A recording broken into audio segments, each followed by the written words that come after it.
Good morning, children, from Little Bird School.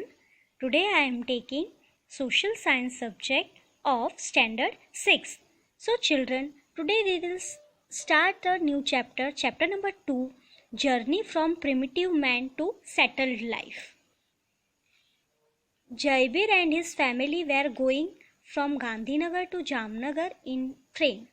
Jaibir और उसकी family Gandhinagar से जामनगर जा रहे थे. किस पे? ट्रेन पे. Sitting near the window he saw trees, bullock carts, camel carts, rickshaw, bus, tractor etcetera.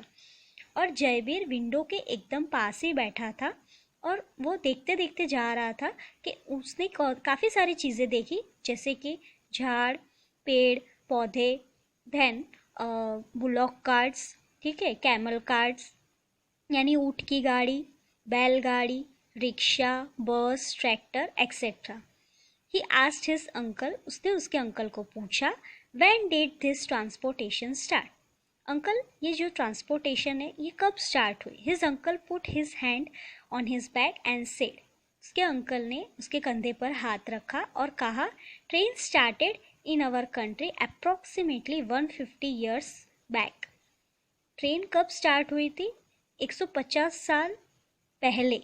Among all the vehicles which you are seeing on the road, the bullock cart is the oldest.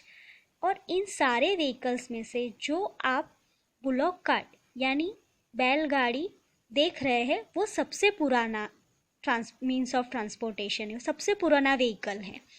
Before 8000 of years back man didn't have any means of transportation. But उससे भी पहले काफ़ी साल हज़ारों साल पहले कोई means of transportation नहीं था, यानी हमारे पास कोई भी व्हीकल्स नहीं थे. He use to go from one place to another place on foot. तो उस समय लोग पैदल ही जाते थे अगर उन्हें एक जगह से दूसरी जगह जाना होता था. Then our next topic is primitive man and nomadic life. Primitive man means people of very old time. Primitive man means यानी प्रिमिटिव मैन का मतलब जो पहले के ज़माने के लोग, बहुत पुराने लोग, अप्रॉक्सीमेटली 20 लाख ईयर्स अगो यानी 20 लाख साल पहले के जो लोग हैं उनको प्रिमिटिव मैन करके कहा गया है. He led a nomadic life and spend his time by hunting. वो एकदम सादा जीवन जीता था, ठीक है, और वो अपना सारा जो टाइम है, प्रिमिटिव मैन है, वो हंटिंग में ही बिताता था यानी शिकार करना. This stage of humans is called Hunter and gatherers. वो एक ऐसा स्टेज था ह्यूमंस का जिसको कहा गया है hunter and gatherers. He use to gatherers his food by hunting animals like deer, fishes and birds. उस समय वो अपनी खाने के लिए एनिमल्स को हंट करता था यानी एनिमल्स का शिकार करता था, जैसे कि deer, fishes and birds. Other than this they collected roots and fruits for their food.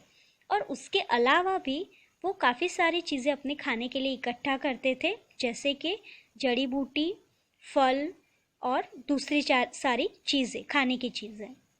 It was not easy at that time. Sometimes wild animals attacked them. उनके लिए बहुत आसान नहीं था उस समय जीना, क्योंकि काफ़ी समय क्या होता था कि वो शिकार पे जाते थे और कोई भी किसी को भी शिकार करते थे तो वाइल्ड एनिमल्स उन पे अटैक करते थे. Moreover some of the animals were fast in running. और काफ़ी एनिमल्स क्या होते थे, वो बहुत जल्दी रन करते यानी बहुत जल्दी दौड़ते थे, तो ये पॉसिबल नहीं हो पाता था उनके लिए उनको पकड़ना. So it was not very easy for primitive man to catch them. Thus, primitive man used to wander from one place to another in search of food. और प्रिमिटिव मैन क्या करते थे, एक जगह से दूसरी जगह घूमते थे, किसकी तलाश में? अपने खाने के तलाश में. Thus, he learned which fruits and roots to eat, which not to eat, as many of them were poisonous. और उसके बाद उन्होंने ये सोचा, उनके दिमाग में आया कि काफ़ी सारे फ्रूट्स और रूट्स ऐसे भी होते हैं कि जो जहरीले होते हैं, जिन्हें खाने से हमारी मौत हो सकती है, ठीक है. Animals like deer, sheep, goat were easy to hunt, so primitive man use to wander from one place to another in search of them. तो वो उन्होंने देख रखा था, मतलब उनके ध्यान में था कि डियर को, शिप को, गोट को मारने से वो लोग हमें नुकसान नहीं पहुंचाते हैं, ठीक है। सो वो उनकी ही तलाश में, इन सारे एनिमल्स की तलाश में एक जगह से दूसरी जगह जाते थे। Moreover water being essential for life, they use to settle near the source of water. और वो एक ऐसी जगह ढूंढ लेते थे जहाँ पे पानी बहुत इजीली अवेलेबल हो, ठीक है, जिससे, क्योंकि उनको पता था कि पानी के बिना हम नहीं जी सकते। तो पानी एक ऐसी चीज़ है, मतलब उनके लिए जल, वो समझ चुके थे कि जल ही उनका जीवन है, तो उसके बिना उनका रहना इम्पॉसिबल था। तो वो कोई ऐसी जगह सेटल करते थे जहाँ पानी इजीली अवेलेबल हो। Then our next topic is places of human habitation of primitive man in India. Archaeologists, anthropologists and historians have together found out many places of habitation of primitive man. यानी कि पुराने ज़माने की जो चीज़ें खोदते हैं, जो हिस्टोरियंस होते हैं, उन्होंने ऐसी काफ़ी सारी जगह रिसर्च करी, यानी ऐसी काफ़ी सारी जगहों पर खोज करी जहाँ पे पाया गया है कि प्रिमिटिव मैन कहाँ कहाँ रह सकते थे, ठीक है। Along with it they have also found out information about implements used by them. उसके अलावा भी उनको काफ़ी सारी इंफॉर्मेशन मिली, जैसे कि उस समय काफ़ी सारी औजारें हैं, वेपन्स हैं जो प्रिमिटिव मैन यूज़ करते थे। They used implements and weapons made up of stones and would. उन्हें ऐसी औजारें मिली जैसे कि इट मेड्स ऑफ स्टोन्स, यानी पत्थरों से बनी हुई, लकड़ियों से बनी हुई ऐसी औजारें वो लोग यूज़ करते थे। Sometimes they even used implements made up of bones. काफ़ी बार ऐसा भी होता था कि वो ऐसे भी औजारें यूज़ करते थे जो एनिमल्स के बोन्स से बनी हुई होती थी, यानी एनिमल्स के बोन्स को वो यूज़ करते थे शिकार करने के लिए। Since the leaves of hunter and gatherer and wanderers are associated with stone technology, this time is called paleolithic. इसीलिए उस टाइम के लाइफ को ये कहा गया है कि प्रिमिटिव मैन हंटर गैदरर पे बिलीव करते थे, मतलब उन्हें पता था कि हमें शिकार करना है और हमें इसी तरह से हमारी लाइफ को सस्टेन करना है, ऐसे ही हमें जीना है। और इस टाइम को क्या कहा गया है? Paleolithic. Then the stone shown in figure 2.1 were used to cut vegetarian, to scrap the skin of animals. Primitive man used peel of trees and skin of animals to cover his body. आप लोग figure में देख सकते हैं, figure 2.1, जहाँ पे ऐसी सारी चीज़ें हैं, ऐसे सारे वेपन्स है, स्टोन वेपन्स है, जिसमें से वेजिटेरियन या वेजिटेबल्स कट हो सके वैसे, और एनिमल्स का जो स्किन है उसको भी निकाल सके वैसे भी वेपन्स हैं। प्रिमिटिव मैन पेड़ के पत्ते वो यूज़ करते थे और स्किन का एनिमल्स यूज़ करते थे अपनी बॉडी को कवर करने के लिए। When look carefully at the place marked in the map, you will find that many places of India the primitive man might have lived. आप लोग देख सकते हैं मैप के हेल्प से कि काफ़ी सारी जगहों पे प्रिमिटिव मैन रह चुके थे। Few places are shown in the map, but there are evidence of their habitat in many places in India.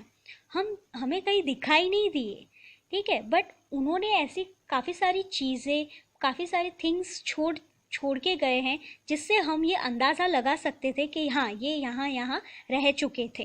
They prefer to stay in good and large places where stones, wood and water were found. वो हमेशा बड़े जगह पे रहना काफ़ी पसंद करते थे जहाँ पे पत्थर, लकड़ियाँ और पानी आसानी से मिल जाए। They lived in natural caves to protect themself from rain and wild animals.